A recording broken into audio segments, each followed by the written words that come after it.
Right. Um, and I think I try to just have it where we're like having like a normal conversation Yeah, man. as much as we can do that. It's No, just weird doing it recording authenticity is odd. yeah, no, I get it. Have you been following Science Mike at all? Not lately. He got a I don't mind people being political, but he got a little like I don't know. He was kind of he was like loud, and I was going through a season where I was like, I'm not saying that I disagree with you, even though there were some things that I actually did disagree with him on, but I was just like, I can't handle any more people shouting at me in my life right now. And he kind of went Right.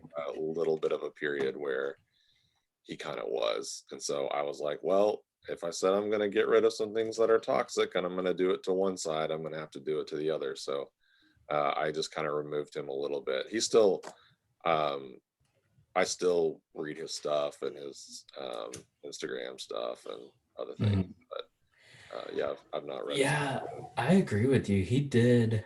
So I don't know. He really got into politics, and I feel like it was after he left the liturgist, Hmm. and that was like his new group was to Yeah, talk about that a lot. yeah, and And a lot of it so, had to do with, and I get it. Like if you're wrestling with faith, then like I mean, but you don't throw.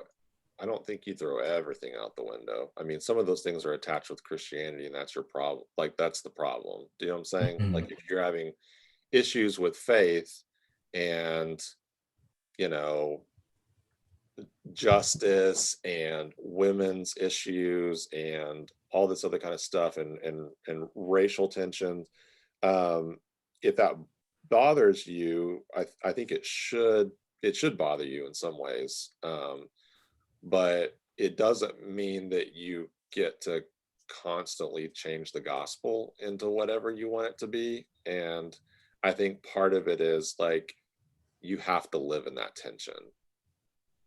And I feel like sometimes he is quick to throw out any theology. Like he's like he kind of throws baby with the bathwater, and I get it because I kind of do that too sometimes. But he's kind of been my when I see myself going too far of like throwing out theology altogether, I'll be mhm. like, yeah, I remember when Science Mike did that, and I was kind of pissed at him for a while. So uh Yeah, he so I mean I like some of the stuff he's doing. Like he's doing a lot of like mental health yeah, that's awesome. awareness, Yeah, and his his podcast is a lot of like mental health awareness. But then his when I follow him, I guess the most on Twitter, it's just all politics. I feel like yeah, so that doesn't. Yeah, I'm kind of like with you. Like I'm trying to. Basically, it's really unpopular to try to be reasonable yeah. about politics. Oh yeah, for sure. No, like you'll have no listeners Yeah, yeah, if you do that, yeah, which is just so sad to me. yeah, for sure. Um, yeah, because I did 4 episodes on Jesus for President and got some feedback. I've done some episodes about Black Lives Matter Yeah, and gotten some feedback for that. for sure. And it's just really interesting where I'm like, no, I'm trying to like read Jesus and what I think about this stuff. And Right. then people are like, you're being too political. Um, But Jesus was political.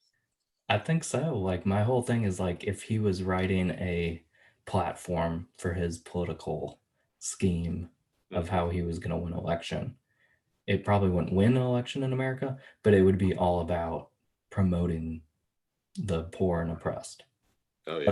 That seems to be his number one It's a like fairly it's issue. yeah, it's a fairly he has a fairly liberal agenda. Um but nobody would want to say that. I Uh know. it because they'd be like, well, holy cow, he's like super socialist, because he's like giving stuff out and he's helping people. And but then again, he's also conservative. He doesn't fit into any box. So anyway. Oh, this mic is good. You can like hear everything in our house. Oh yeah, is it new? Yeah, this is a new one, and I just got. What is that? Is that the It snowball? is a no. I had the blue snowball. Now this is the Yeti Oh, the Yeti, yeah. Nano. Yeah, the Yeti's are So good. so it's not like the big Yeti. Yeah, This is like the mini, or the Nano, whatever. yeah, that's Um, so yeah, but I do have like the blue snowball like right here too, yeah. but it's been kind of beat up because that's the one Scarlett uses. Yeah, So it's of course. a lot of recording sessions on that. Cool, man. Well, I'm good whenever you are. Okay. You want to get this? So yeah, I wanted to get what I sent you, so we're on the same Like, you want page. me to introduce myself or any of that junk, or if you can do that. Oh no, I don't. I'll do an introduction for you, Zandy. but no. All that stuff's pre-recorded, so I don't make anybody sit through that. God, that's nice. And I'm gonna change it in 2020 because I don't like it anymore. Yeah, But yeah, it's all pre-recorded. Nobody has to deal with that. good I'm deal. pretty sure everybody fast forward through all of that at this point. Yeah, So I do with other people's podcasts. and then I do have like an Anchor commercial Mm-hmm. where I get 1 penny every time somebody listens to it. That's cool. So I've made For your thoughts. a little bit of money on that. Yeah. So I sent you a few questions, and then if something comes up, I'll ask something off of something that you said, just so, kind of like a normal flow of conversation. I'm trying to get better at this whole thing. Yeah. So it's Good. been fun. So I'm going to start. The first question is going to be, how has your life changed during the pandemic? And then just kind of go through that. All right. Welcome to the show. I'm here with my good friend Justin, and I sent him a couple of questions ahead of time. But my first question is, we are all still in this thing that I still can't believe at times that we're in. I still feel like we're in March sometimes. We are in the middle of a global pandemic. It's just strange to say, even though I'm more used to saying it. I just can't believe that literally the whole world is affected by one thing. It's been a wild So ride.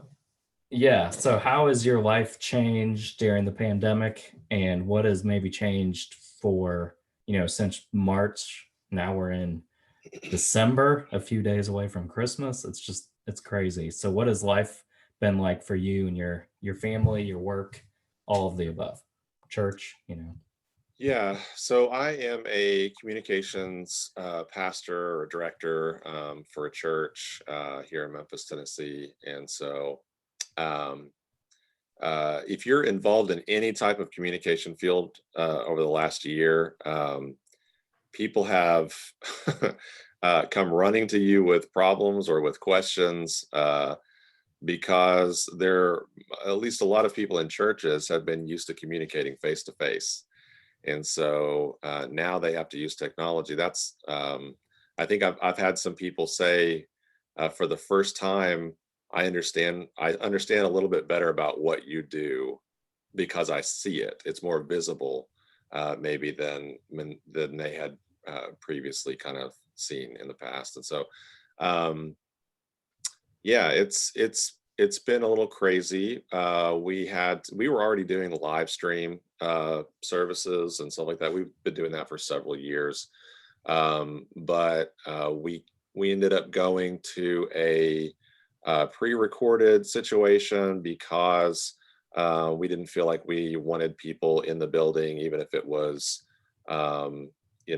praise team and all of that kind of in the same vicinity. So I was shooting pre-recorded. So I would shoot our preacher Josh.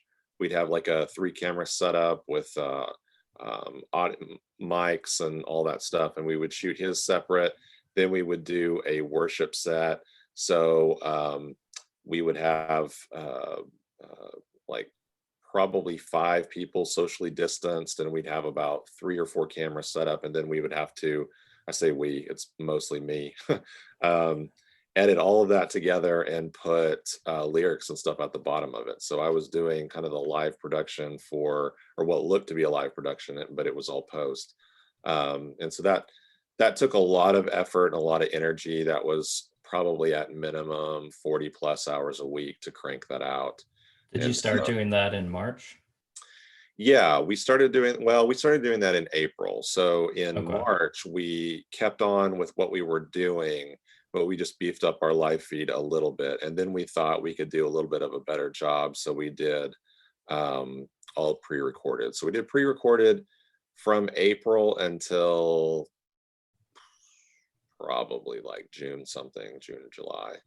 And then we were able to do something that was kind of a little bit more of a blend as people came back to services. But it's been pretty crazy. So a lot of our stuff has gone. It was already digital, but there was more of it. We were doing a lot more videos, helping with getting children's ministries and youth ministries online and answering questions and helping people, some of our older members in the congregation, figure out YouTube and navigate live streaming. And so it's been crazy, but I think it's been a growing experience for a lot of people. Family wise, it's been difficult. I feel like, if I'm being honest, as a dad, a lot of the really heavy part of the pandemic, which was for me about May, when we all realized that this wasn't really going anywhere and we were going to kind of Right. need to dig in. Um, you know, you're trying to be a dad, trying to be a husband. I've got a 2-year old, and so I felt like on one front I was failing on that front, and then I was trying to do work stuff, and I was not doing that as well as I probably could have been doing.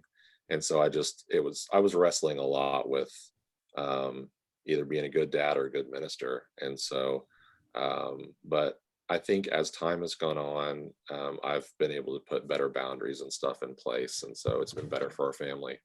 So I actually don't know this. Did you take any time off from work, or you've been going the whole time? Because that's a lot of stuff if you're talking about, Yeah. the whole church, like Sunday morning stuff, but then also, children's ministry and youth ministry. Like, it's a pretty active church with a lot of different parts. Whereas, some churches are very simple. It's like Mhm. Sunday morning, it's going to be on Facebook.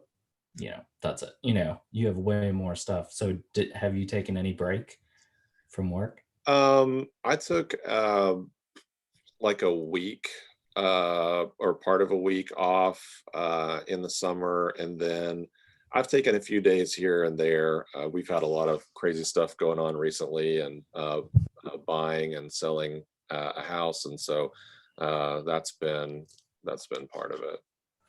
Yeah, that So, is a lot.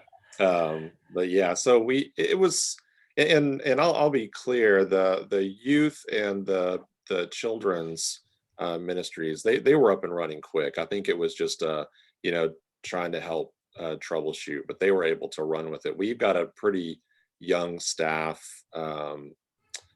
compared to probably a lot of other churches, especially churches in our brotherhood. So they were able to, Yeah. I hate to use the word pivot because I feel it's the most overused word in 2020, but The they were pivot. able to pivot pretty quickly. And so that's been helpful for them.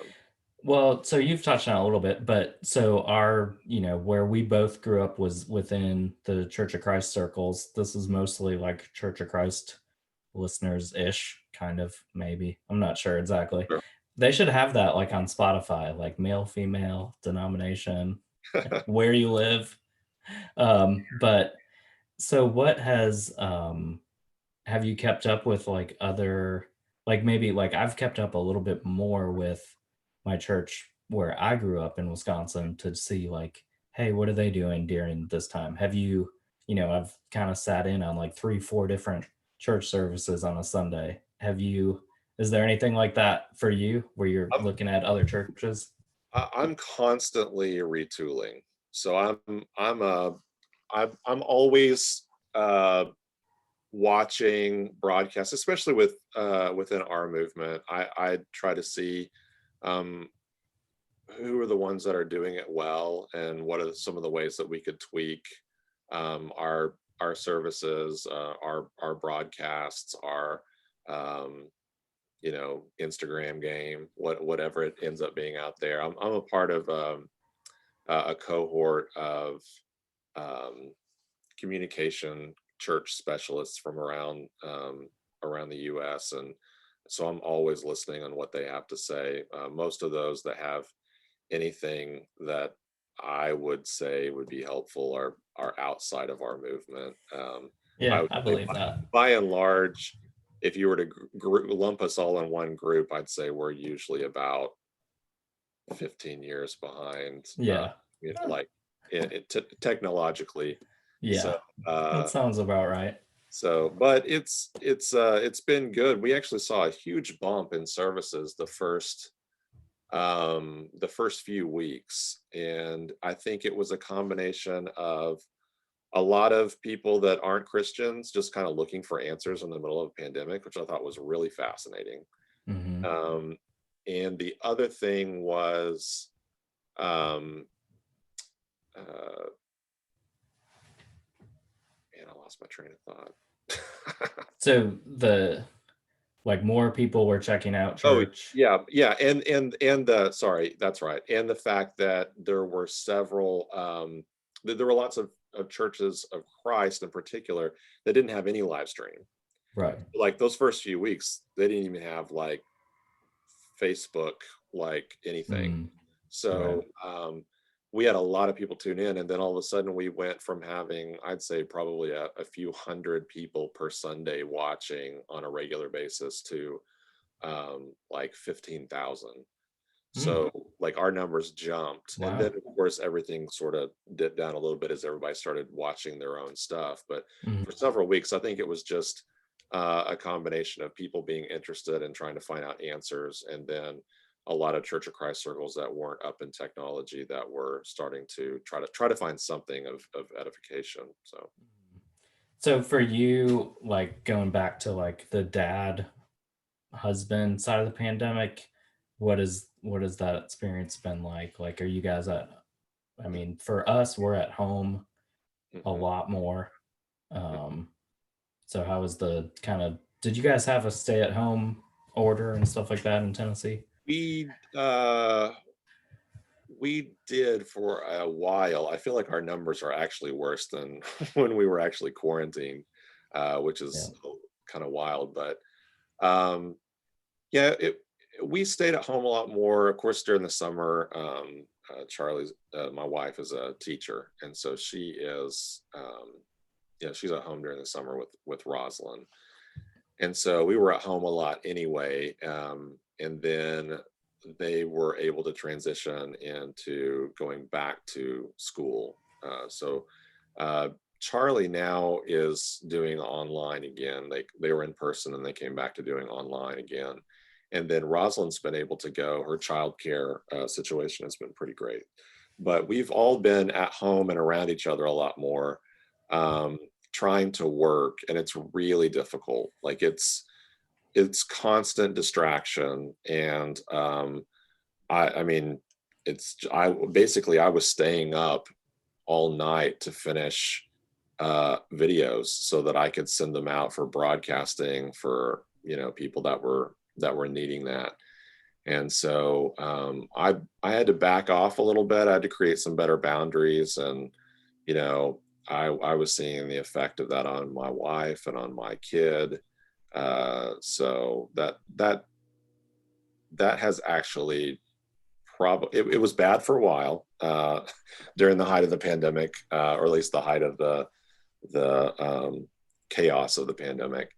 And then I think it caused me to kind of sit back and do a better job of being a dad, and realizing that they are my first ministry.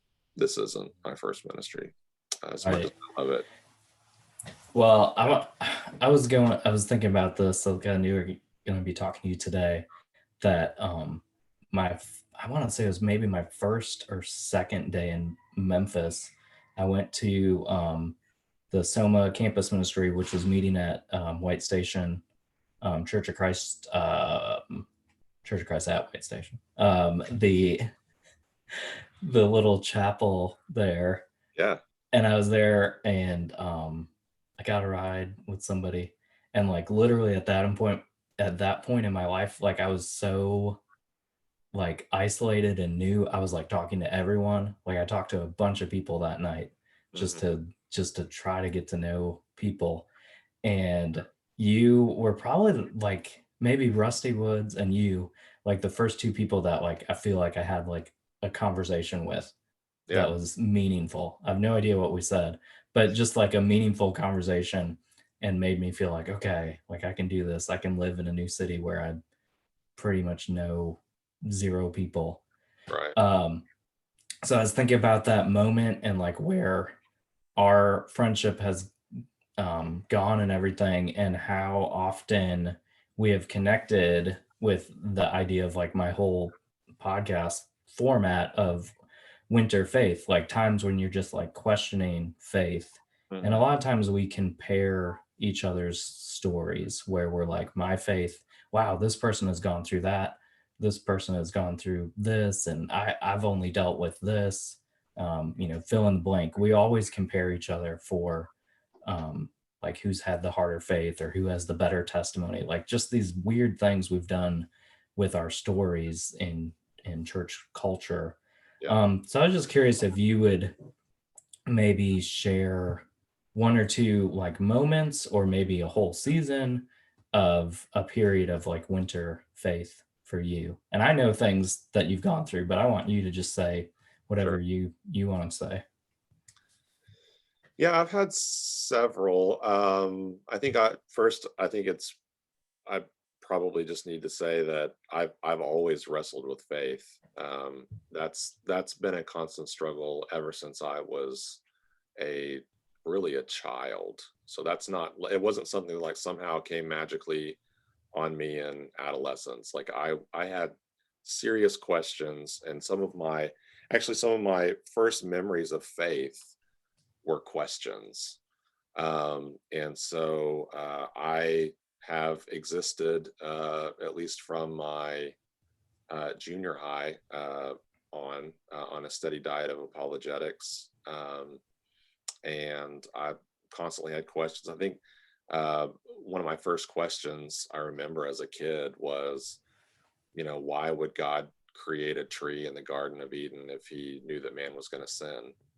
Like I remember as a child thinking about that, and I had so many questions as a kid that like my Bible teachers probably like hated me because like I'd have like a curve. They'd have the little flannel graph stuff set up, and I'd ask some big question that was like on my mind and on my heart, and it probably threw them off, and so I kind of buried that throughout my life, and so that would come back up in moments of either there was like an event that was painful to go through or something else that was just kind of a rough patch or a rough situation. Sometimes it really wasn't anything. It was just kind of um, my faith was in the ditch, and I don't really know how it got there.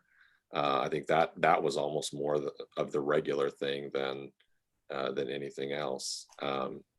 But yeah, I've had relationships that didn't work out, where we were getting ready to be married in a few days, and things go south. I've had my father passed away unexpectedly, and when I was in college, I had uh, a few years of having several uh, friends and close relatives passed away. That was probably one of the more darker periods that really challenged me to go a little deeper in my faith, kind of redo the paradigm of faith and theology, and So that, I think those things were, if I'm going to try to identify moments, those were probably some of the darker ones. But ironically, I did feel God working even in the midst of some of those really tough situations. So when I look back on them, some of them are easier than even the more mundane things, because I don't know how I got in the ditch. And somehow I guess I just kind of got it back on track again for a little while. But definitely, like, dealing with some of the more hurtful things in life, um, I did feel like, I think I felt a deeper sense of God's presence and a deeper sense of the Holy Spirit in those times. Um, So when you think about like those moments, like, losing your dad when you're in college, when you think about that, like, do you remember like what you like felt during that? Like, are you able to tap into that period? yeah, usually anger.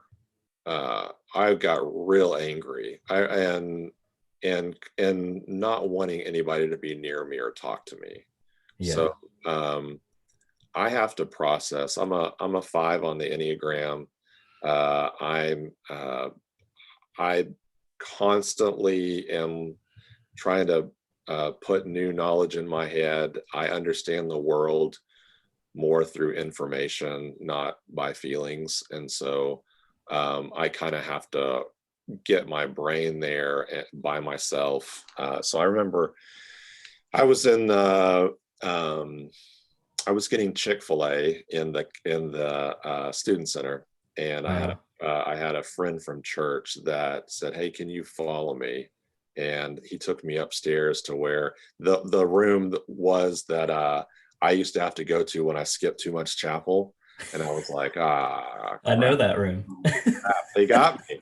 And so I walked the stairs of shame with this guy, and then I go in Hmm. the room, and it's a couple of people. There's like a phone in the middle of the room, and they tell you to go talk to it. And it's almost like the bat phone or something in the middle of a room. It makes no sense. And there were a couple people that I knew, and I pick up the phone. I'm talking to my mom, and she's in the hospital. She told me, about, my dad had passed, and I remember being like, I don't want anybody near me right now. So I handed them the phone. People were trying to hug me, and I remember just like being like, just leave me alone. So I walked all the way. It was cold. It was February, so it was. I think there was still ice on the ground or snow, and I remember walking all the way back to the um, bleachers in the football stadium area, like back Hmm. behind the bleachers. That was the only place that I could think of that nobody else would be. I didn't want to go to my room.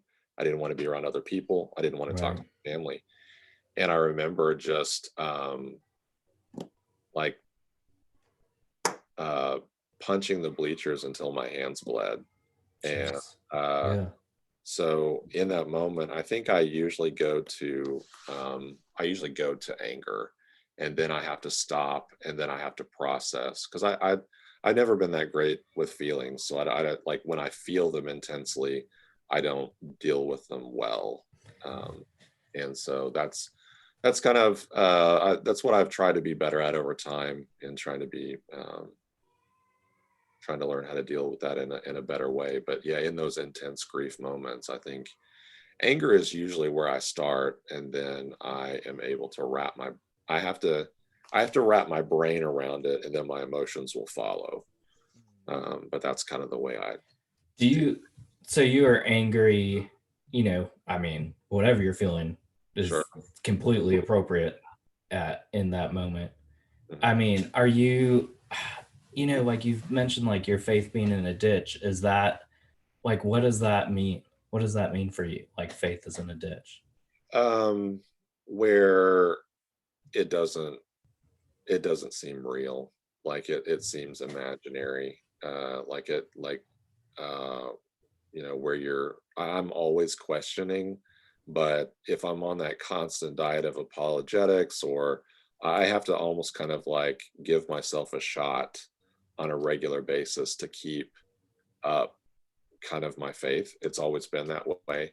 And so when I don't do that, or when I kind of relax on those disciplines, then slowly but surely I kind of get into that state where, you know, it's harder for me um, to believe, if I'm perfectly honest. Yeah. So it's more, because I get into it a little bit, but like, is it more of like believing that there's good in the world, believing that there's God, believing that like Jesus was the Messiah? Are there particular things, or is it just like, well, I'll just let you go? Like, Sure. Yeah, mine is what I would call intellectual doubt. It's doubt that's concerned with the evidence of Christianity. It's mostly interested in issues related to the truthfulness of faith and philosophical points or interests or historical things that you can poke holes in, that mhm. sort of thing. So it's not what I would call, like, there are three kind of areas of doubt, what I would call, when I talk to people about faith and doubt, because I still consider myself a believer, even though I have doubt. I just think everybody else does too. They just don't talk about it. I So agree. there, Yeah. I would say there are basically, McLaren does a really great job in one of his books about kind of identifying these three types of doubt. The first one is intellectual, and it's kind of what I describe, more of like the doubt that's more evidence based and trying to wrap your brain and your mind around it. The other one is emotional doubt, and that is doubt that can stem from your passion or your mood, and it's usually subjective. And so a lot of people will say, well, I have doubts that I believe Jesus exists. And then when you ask them why, they say, well, because Christians hurt me, or they say Mhm. mean things. Yeah. Well, those two aren't the same. And that's what I would call emotional doubt. But Okay. emotional doubt can masquerade as intellectual doubt. So it's really good, especially if you have someone that is wrestling with faith, that you ask them the question of, like, start talking to them, try to get some answers, because a lot of times it may not be that it's their actual questions or their intellectual doubt. It can be emotional doubt, and it's just they've had a bad experience with faith. They've had people that have been jerks. They've seen people carrying signs with ugly things outside of um, disenfranchised groups in America, and they think, well, how can that be? And their doubt is more emotional than intellectual. The third one is volitional doubt, and that is doubt that has festered and turned to apathy. So after a while, that doubt will go from whether it's intellectual or emotional, it will turn into just plain old apathy and loss of motivation.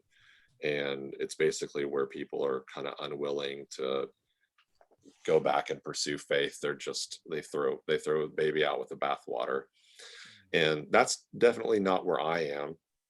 I'm not going to say that I haven't had moments in my life where I have felt that way, but I have always still clung to faith, regardless of whether it always makes sense in my brain. And so, another one of those things for me personally, as a five, I interpret everything um, through my brain and through my thinking and through an intellectual lens. That's not to say I'm somehow smarter than anybody else, because I would never say that, and I don't believe that. But I do think, like, that's part of my lens. Like, I look through everything from, I have to study it, I have to read about it, I have to dissect it, and I do that to everything in my life. So faith is just another one of those things that I happen to do it to. So when people are like, "Oh my gosh, that sounds like you're just on the edge," it's like, no, that's kind of how. That's just kind of how I am. That's kind of how.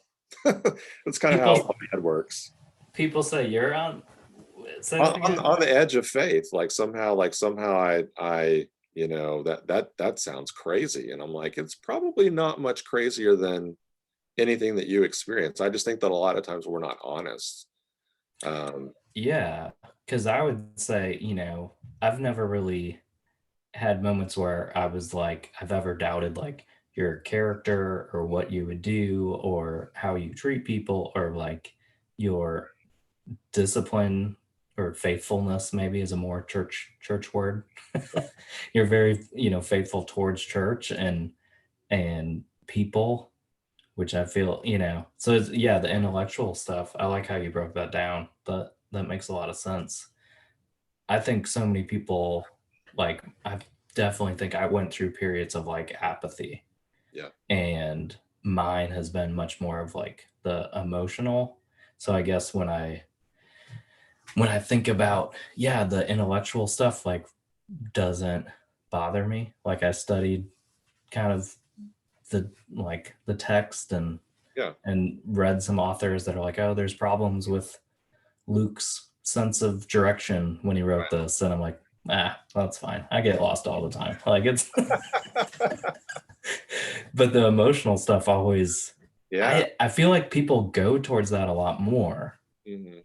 Well, and plus you've been a seminary student, and like statistics are pretty high that a lot of, I mean, it's unfortunate, but a lot of seminary students lose their faith because they're so close to, um, like they're having to read the text with such a big amount of constant scrutiny, and trying to understand and dissect, and so I just think it's so much more intense than probably the normal person that occasionally reads their Bible, um, and so I do think that can be one of those things that I've had a lot of seminary friends too that have struggled. Yeah. Yeah. I mean, we both know plenty of people that, went to Bible school and seminary and all different sorts of places where, churches that are very, very intellectual.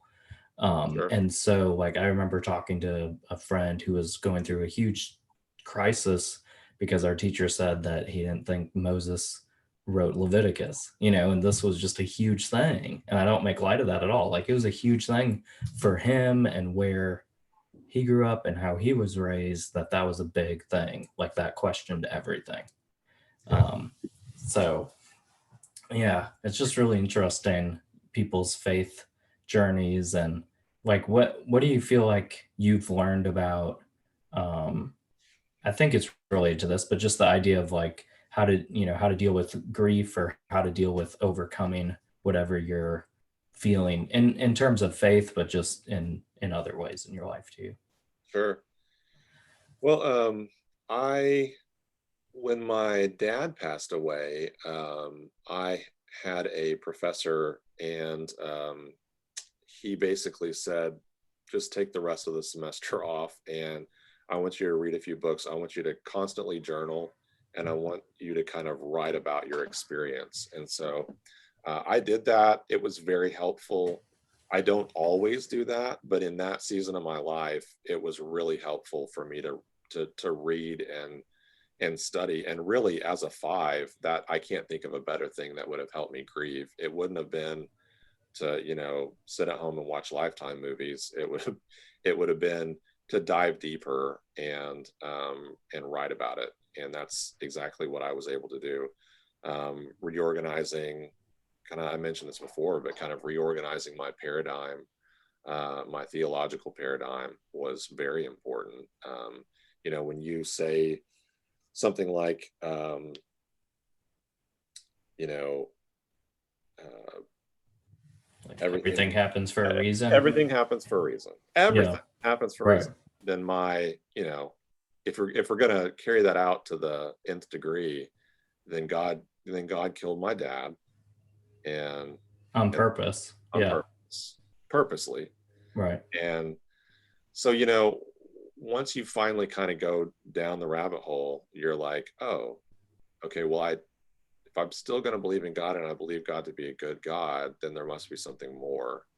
And so that's, I think, one of the books I know you and I both read, a lot of Dr. Terence Fretheim, Mhm. uh, the Suffering of God specifically was a great book that kind of opens you up into understanding a lot of that. And I probably came a lot closer to being an open, like a little bit more of an open theist Mhm. direction after all that. But it allowed me to understand suffering and then kind of afterwards not really get bogged down by it. I know that sounds weird, but like Well, I hearing don't think so, somebody but yeah. somebody's kid got hit by a drunk driver, I mourn with them, I grieve with them, but I understand how God, like I understand how that works. You know, you're giving free will to people, or and they can make good decisions or they can make bad decisions. God loves you so much that he gives you the ultimate thing, which is to choose to love him or to choose to do something that's bad. So that's why bad things happen. And like for me, once I was able to do that and kind of understand that a little bit better, um, that whole problem of pain and problem of suffering, I think for me, I was able to get to a place where I could make peace with it. And so it's not that I am not still angered when things happen or when people do dumb things or immoral things, but I can understand how it happens. And I know that it grieves the heart of God just as much, if not more. So, Yeah, I mean, we're on the same page with that. It is, I guess, uh, I mean, I guess it's just hard for me. It's like comforting to know that God's grieving with me. yeah. But for some people, it's like, no, I want God to like solve problems. It's like when, um, in marriages where it's like, one spouse might say to the other, like, "Hey, I'm gonna tell you something." The other person starts trying to solve it right away, Oh, and that's me. it's like, yeah, me too. And it's like, no, nope, that's not, nope. Not what this is for. and and it's just one of those things, like, you're just supposed to like be with, Yeah. and man, it's for me, it's comforting, but for a lot of people, I'll be curious about this. Why is it people are not satisfied with that Yeah. sometimes?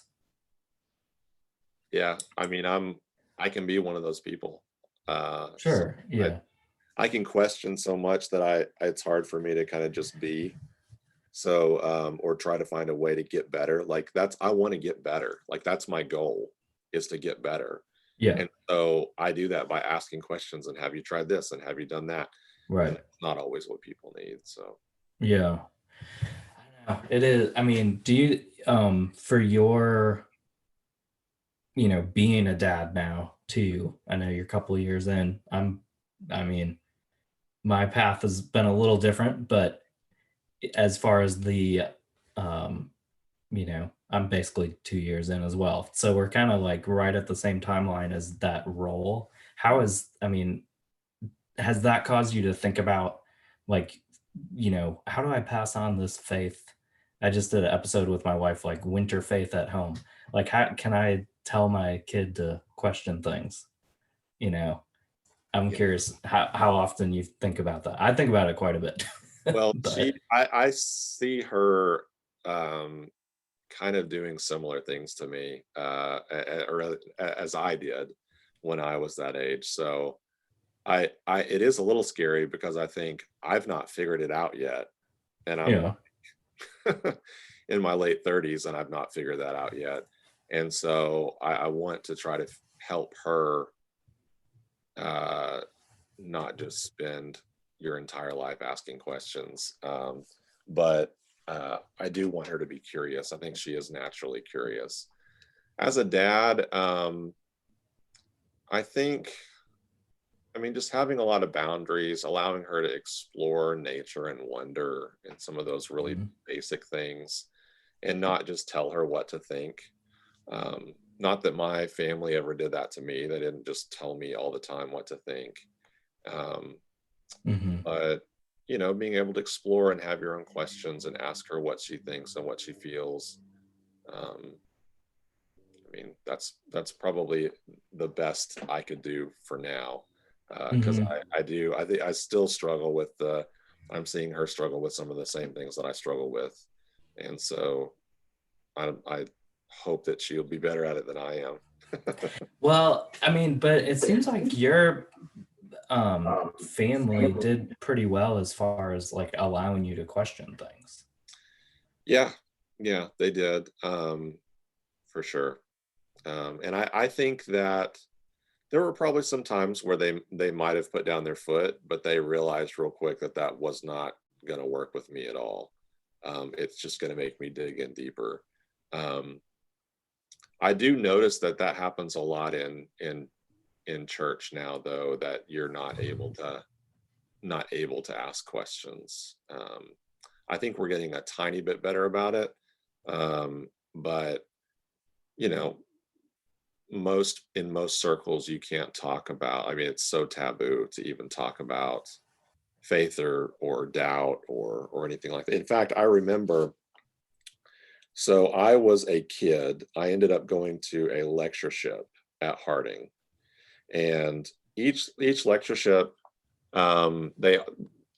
they always have a an area for books where you can buy so and so's new book that they wrote and all the other 20 other books that they wrote just like it. And so you go and it doesn't matter whether, you know, any Christian place that has, you know, that type of thing. So they have books.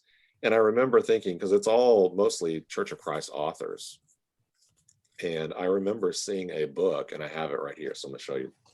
Okay. Uh, it's called "If I Really Believe, Then Why Do I Have These Doubts" by Lynn Oh, Anderson. Lynn Anderson. Yeah, yeah. So this is a sleeper because everybody talks about um, all of his other books. They smell like Yeah, shit, they do. all that kind of stuff. And this was one of his early books, and I remember seeing that, and I had money that my parents gave me and to go eat somewhere on campus. And I remember pocketing that money and buying that book, but I was too ashamed for anybody to see me. So I Wow. did it while they weren't there because I thought, oh my goodness, like I've never seen anybody else in our faith movement talk about wrestling with faith or doubt. I still Yeah. probably know of maybe one or two other books where people have even, you know, kind of tried to approach that subject at all with any type of honesty. And he did. And I remember thinking, like, I don't know what I need for food, but I have to have this book. And so I hid it in my like shirt or whatever. And I remember like reading it at home, like whenever I had the chance. And it was what got me through uh, a lot of my junior high school. Um, so it's interesting that, you know, we're still not honest and we still don't talk about it that much. But I think, you know, who are the other kids that are just like me that desperately need to hear somebody talk about wrestling with faith? I don't want them to become faithless as a result of, you know, hearing somebody's testimony, but I think that they're old enough and they're mature enough to be able to handle that subject. Not everybody, but some people are.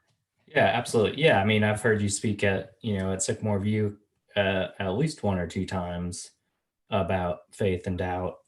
Um, I don't know if any of those are recorded, but they're really good. And then I know you're still active with the campus ministry. Yeah. Do you find that as a place, especially in college, where you get to talk to students about your journey and even where you're at today? Yeah, I did feel myself sharing that a lot more before I had a child. I haven't had as as much of an opportunity to walk Sure, sure. students down that path as of late. But yeah, that's the reason why like I could never do like young children's ministry. I can handle my own kid, but like in maybe even some high school stuff. But I was never the kid that like cracked fart jokes and had like I was more kind of like reading a book in the corner. Like I was a little bit more nerdy, and so you know, a lot of our kids that go into colleges, they've never heard their churches talk about wrestling with doubt and faith, and then they're in environments where they do, and they don't know what to do. And Hmm. so I all the time have people reach out to me The hard parts are the ones with parents that reach out to me to try to figure out how to connect with their kid, or how to Mm, give their kid faith, which, I can help with, but you can't make anybody right. do anything. So, but yeah, That's such a good thing. I know you've been like the story that I shared when the first time we met was at that campus ministry, and to yeah, think how many years you have been a part of that, that's pretty cool. I mean, I think that's something to really, be thankful for, because I think a lot of people don't get to stay plugged into, and I know you've been, at Sigmar View for a little bit now, but you were there long before that too. yeah. Since That's such a 2000, neat thing. I guess involved with that ministry since 2006. Yeah, and I mean, I can't there's not too many things I'm involved in since 2006 Yeah, other than myself. yeah, So, um, well, I appreciate you sharing all that. I think there's some really good things, and I'm gonna try to see, I'll probably bug you and see if you can find a video or a recording of yeah. Oh, I've got one. it. Okay, cool. Yeah, Yeah, I think that'd be good. So I think we should not leave our conversation without talking about another connecting thing. I mean, faith is good, but we also connect a lot through Star Wars. yeah. And did you see the news last night? I think I sent you one of the Yeah, links. it's been blowing up all day. If you follow like the Star Wars official pages and like Disney Plus, Mhm. they're like coming out with like tons of stuff. In fact, today they just keep rolling out new things that I they're saw coming. 10 new shows. Yes, it's incredible. Like I will see how well they it's going to depend on who's in charge of them. I have loved the way that they've done, the Mandalorian episodes, and they've allowed them to kind of had different directors on each one of those. And so it'll be interesting to see where it goes from here. But I mean, one of my favorite Star Wars movies, A New Hope, will always be my favorite, just because I really dig origin stories. And so if it, no matter what it is, if it's Batman, if it's whatever, like I really like the origin story. Um, but I love Rogue One. That's probably my number two, and it Mhm. doesn't even have just a ton of the Force type stuff in it, but it's just really well done, and it's believable within that context, and it's well done. So I'm excited to see some new stuff roll out. I want to see them explore the origins, because I like origin stories of the Jedi. So I'm really interested to see them do a little bit more of Do that. you think they'll have a show where they do that? Yeah, there was one that I was reading that was saying that in one or two of these, they may try to work on exploring The Ahsoka one, maybe? I forget which one it said, but what another thing that's funny is, they're bringing back Hayden Christensen. Yeah, I saw that. I don't know about that. I don't know. We'll Where see. where do you stand? Like, I I've mean, seen a couple of Hayden's other roles. He's not a fantastic actor, but he was given some really, really bad dialogue. yes. Like Oh yeah, absolutely. it doesn't matter who would have read that. You could have the Mhm. best actor, and with that kind of garbage, Yeah, you're not giving anybody a chance. sure. So I think he's had a chance. I've seen some other stuff that he's done. He's had a chance to age a little bit. So we'll see. Well, and even like, you know, I agree, like New Hope is probably my favorite too, but Mark Hamill's not like an amazing actor in that movie. No, And he was, regardless how you feel about like the movies, I feel like he was a pretty good actor in Last Jedi. yeah, I thought he was good. So maybe it'll be something like that where he'll be better. He's yeah. had time. I mean, he's not, yeah, he's had what, 10, 20 years? How long has it been?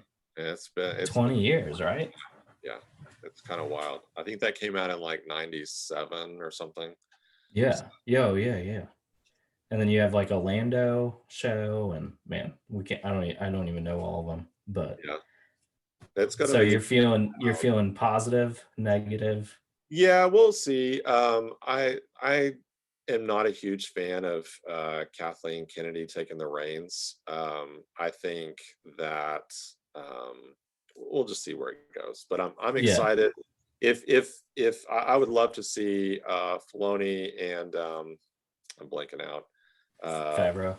yeah, Favreau be able to take over like direction. I think they have such a great concept of the way that the universe should work that I think I trust their judgment better than anybody else.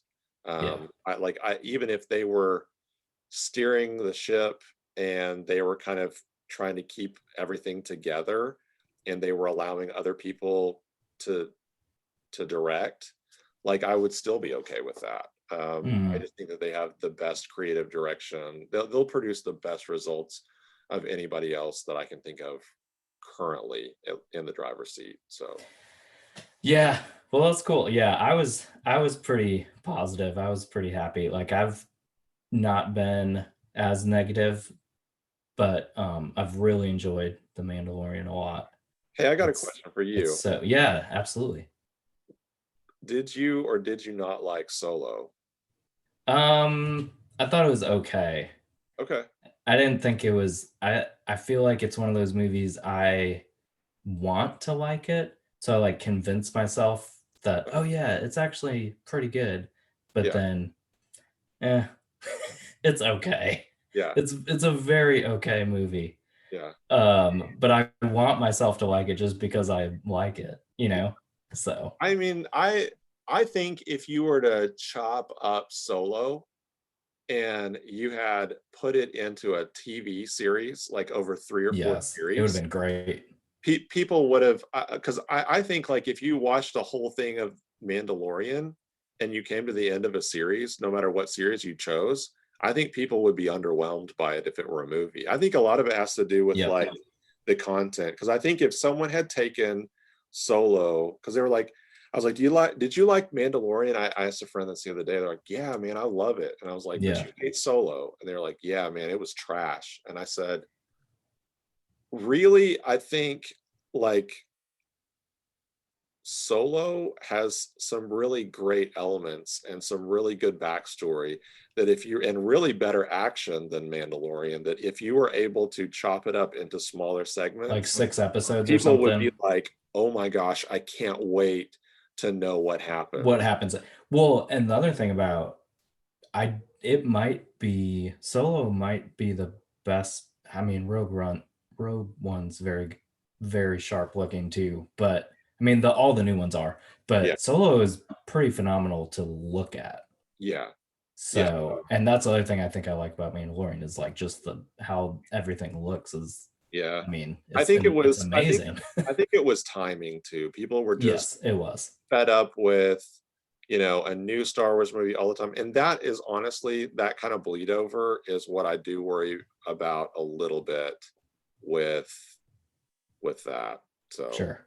I that many Star Wars movies it or television series or whatever, I think at some point people are gonna be like, it's kind of like Marvel after you've seen the first few, like they start to kind of Oh yeah, they just have a system. pattern. Like Yeah, Marvel's like, this is our story, this is our arc, this is the yeah. character, and I mean, they're great, but it is They're watching. great and I enjoy them, but I had It's the someone say same they're thing they're over the and over. lifetime of action movies, and I was like, Hmm.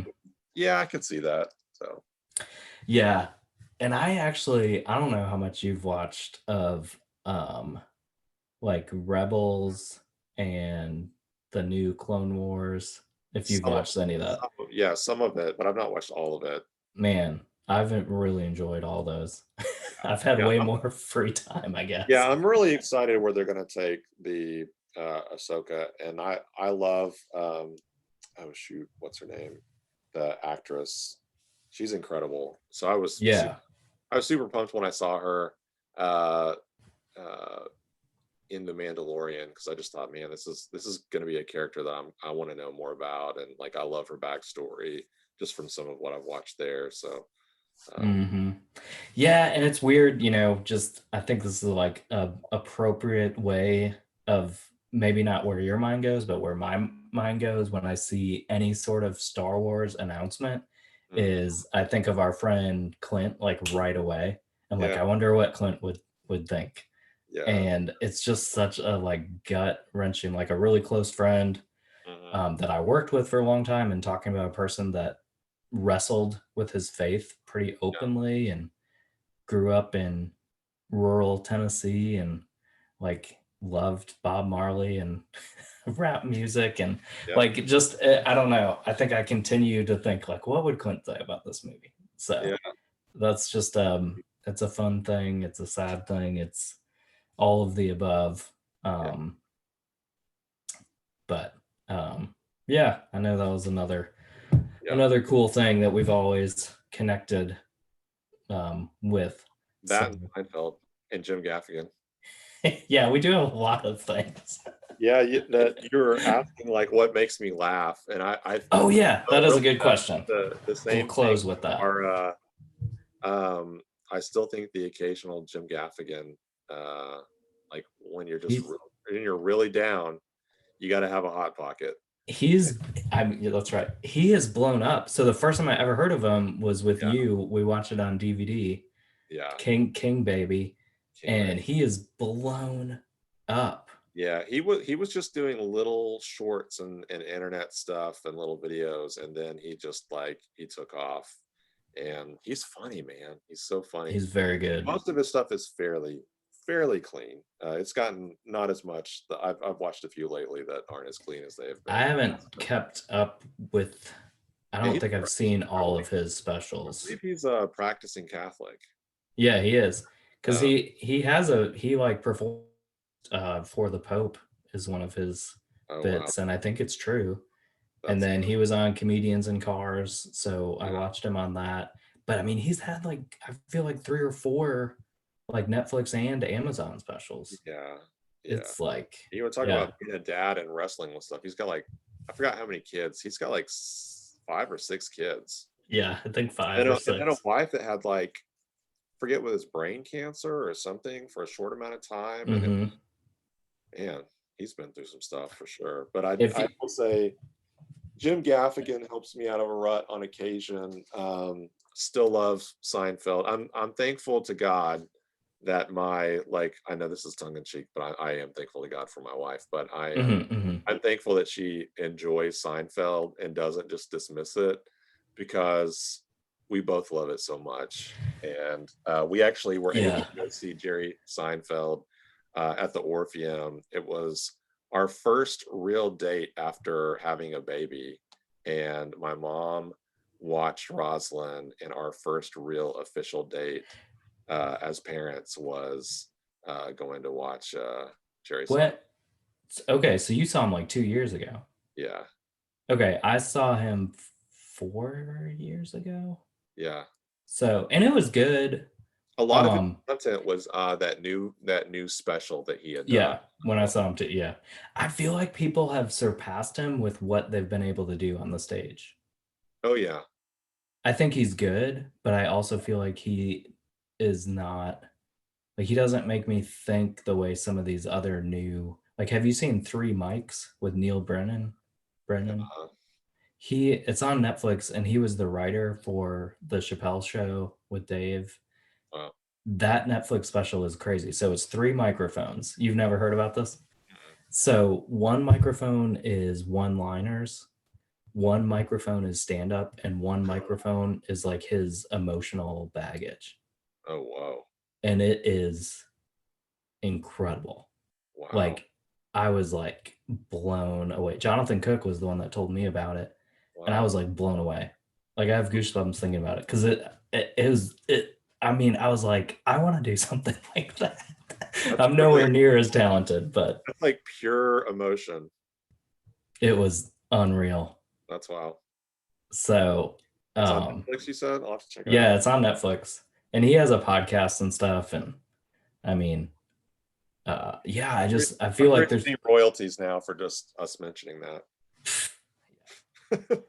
Netflix, Amazon, Target. I mentioned all the places I shop, and nothing. Maybe Nothing. maybe someday. Yeah, it's cool. I mean, so much of our time together. I know we don't get to talk as much, but it's just so cool. Like you do find these people in life that you're like, what where is this person from? You like, it's just so cool how you end up like now. It's just like you're just like a normal person that's been in my life forever. But Yeah. there's a time like before you.